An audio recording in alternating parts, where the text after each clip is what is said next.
इयम् आकाशवाणी सम्प्रति वार्ताः श्रूयन्ताम्। प्रवाचकः पुनीतत्रिपाठी।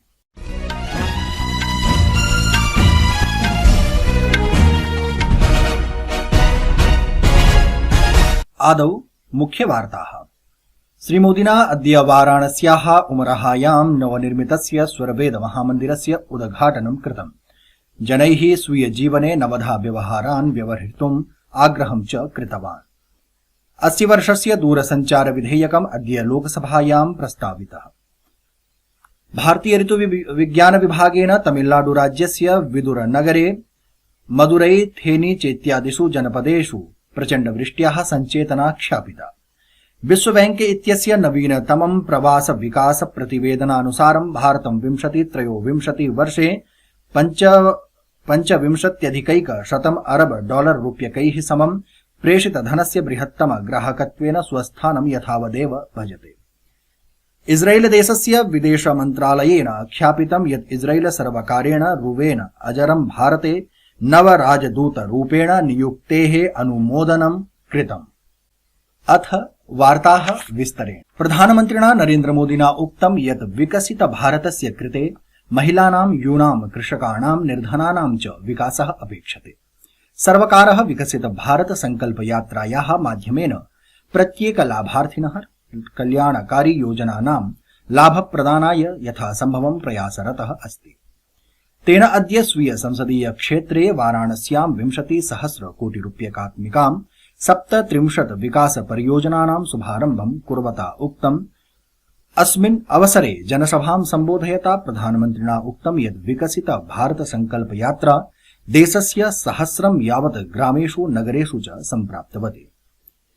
प्रधानमन्त्रिणा नरेन्द्रमोदिना उक्तं यत् स्वतन्त्रतायाः दशकानन्तरं सम्प्रति देशस्य आध्यात्मिक स्थलानां विकासैः सममेव आर्थिक विकासस्य नूतन कीर्तिमानाः अपि निर्मीयन्ते।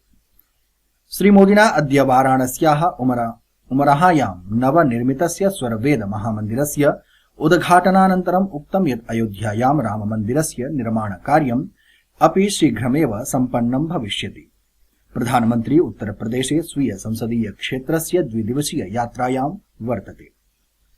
महामन्दिरस्य भक्तानां सम्बोधयता श्रीमोदिना उक्तं जनैः स्वीय जीवने नवधा व्यवहारान् व्यवहर्तुम् आग्रहं च कृतवान्। एतेषु जल संरक्षणं, डिजिटल भुक्तानं, संवर्धनं, स्वच्छता, लोकल फॉर वोकल, देशस्य विभिन्न स्थलानां यात्रा, प्राकृतिक कृषि कार्यं, बाजरा इति खाद्यान्नस्य संवर्धनं, स्वास्थ्य संवर्धनं, निर्धनानां सहयोगं च सम्मिलिताः सन्ति। सुन्दर कलाकृतिभिर्युक्तं सपादशतं यावत् कमलदलस्य मन्दिरशिखरं 20,000 जनानां क्षमतायाः 7 तल यावत् मन्दिरमपि एकं प्रतिष्ठितं ध्यानकेन्द्ररूपेण भविष्यति। मन्दिरस्य निर्माण प्रायः 20 वर्षात् प्रचलति। महामन्दिरं 3,00,000 वर्ग फीटमित्यावत् विस्तृतं वर्तते। अस्य भित्तेः उपरि मकराना संगमरमर पाषाणे उत्कीर्णं स्वरवेदस्य 37,300 यावत् श्लोकाः उत्कीर्णाः सन्ति। स्वरवेदः एकः आध्यात्मिक ग्रन्थः वर्तते यस्य लेखनं सद्गुरु श्री सदाफलदेव जी महाराज इत्यनेन कृतमस्ति। यः एकः योगी विहंगम योगस्य संस्थापकः चापि वर्तते। अस्य वर्षस्य दूरसञ्चार विधेयकम् अद्य लोकसभायां प्रस्तावितम्। विधेयकस्य उद्देश्यं दूरसञ्चार सेवानां, दूरसञ्चार जालस्य विकासेन, विस्तारेण, सञ्चालनेन च सम्बन्धित नियमेषु संशोधनं समेकितं कर्तुं च अस्ति। विधेयकमिदं दूरसञ्चार साधनानां, दूरसञ्चार जालस्य, दूरसञ्चार सेवानां च मानकानां कृते अनुरूप मूल्याङ्कनाय च एका रूपरेखा प्रददाति। राष्ट्रिय सुरक्षा, जन आपत्काल, सार्वजनिक सुरक्षा, उपभोक्तॄणां रक्षणं चेत्यादयः प्रावधानाः अपि वर्तन्ते। सञ्चारमन्त्री अश्विनी वैष्णवः सदने विधेयकमिदं प्रस्तुतवान्। भारतीय ऋतुविज्ञान विभागेन तमिलनाडुराज्यस्य कन्याकुमारी, तिरुनावेली, टूटिकोरिन, तेनकासी, विरदुनगरम, थेनी चेत्यादिषु जनपदेषु आगामि 2 दिनं यावत् प्रचण्डवृष्ट्याः सञ्चेतना ख्यापिता। चेन्नईनगरे ऋतुविज्ञान विभागस्य एकेन अधिकारिणा संसूचिता यत् येलागिरी, कोयम्बतूर, तिरुपुर, डिण्डिगुल चेत्यादिषु क्षेत्रेषु अत्यधिकवृष्ट्याः सम्भावना दरीदृश्यते। विगतेषु 24 होरासु दक्षिणदिशि 4 मण्डलेषु 12 स्थानेषु अत्यधिकवृष्टिः अथ 39 स्थानेषु प्रचण्डवृष्टिः जायते, येन रेल मार्ग परिवहन सेवाश्च प्रभाविताः जाता, सामान्यजनजीवनमपि बाधितं जातम्। रक्षामन्त्रालयेन उक्तं यत् दिल्ल्याः छावनी स्थितस्य सैन्यचिकित्सालये चिकित्सकाः भारते प्रथमं वारं दुर्लभ प्राथमिक इम्यून डिफिशियेन्सी प्रतिरक्षा अभाव इत्यनेन विकृत रोगेण प्रभावितस्य बालकस्य कृते जीवन रक्षकम् अस्थिमज्जा प्रत्यारोपणं सफलतया कृतवन्तः।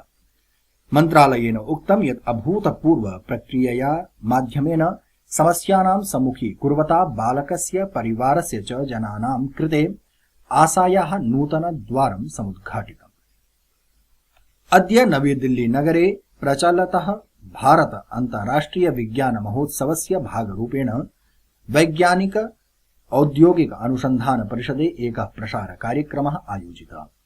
कार्यक्रमे प्रवदन् राष्ट्रिय विज्ञान केन्द्रस्य क्यूरेटर डॉक्टर राज मल्होत्रा अवदत् यत् देशस्य भविष्यं वैज्ञानिक चिन्तनम् अधिकृत्य ये युवः सन्ति तेषाम् उपरि निर्भरं भविष्यति।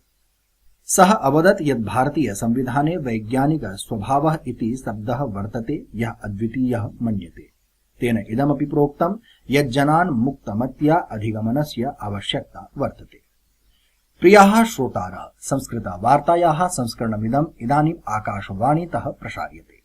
सममेव अयं कार्यक्रमः आकाशवाण्याः अन्तर्जालपटले www.newsonair.gov.in इत्यत्र अथ न्यूज़ ऑन AIR चलदूरभाषीय तन्त्रांशे अपि उपलब्धो भविष्यति। विश्वबैंक इत्यस्य नवीनतमं प्रवास विकास प्रतिवेदनानुसारं भारतं 2023 वर्षे 25,100 अरब डॉलर रूप्यकैः समं प्रेषित धनस्य बृहत्तम ग्राहकत्वेन स्वस्थानं यथावदेव भजते। दक्षिण एशिया क्षेत्रेषु भारते प्रेषण धनस्य प्रवाहे उल्लेखनीय वृद्धिः अभवत्, येन समग्र सकारात्मक प्रवृत्तौ योगदानं प्रदत्तम्। समग्र रूपेण दक्षिणेशियायां 2023 वर्षे धनानां प्रेषणे 7.2% वृद्धि अभवत्।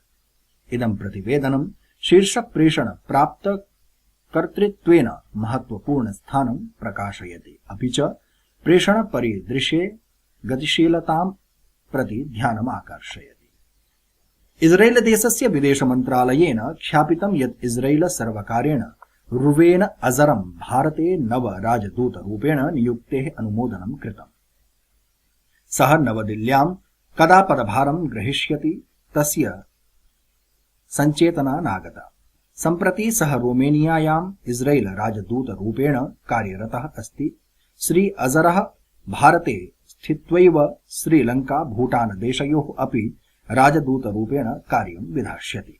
गतरात्रौ क्रिकेट प्रतिस्पर्धायां जोहान्सबर्गस्य न्यू वंडरर्स इत्यत्र त्रिस्पर्धात्मिकीय श्रृंखलायाः प्रथमायां प्रतिस्पर्धायां दक्षिणाफ्रिका दलेन 27 क्षेपचक्रेषु 17 धावनाङ्कानां लक्ष्यं भारतस्य सम्मुखे संस्थापितम्।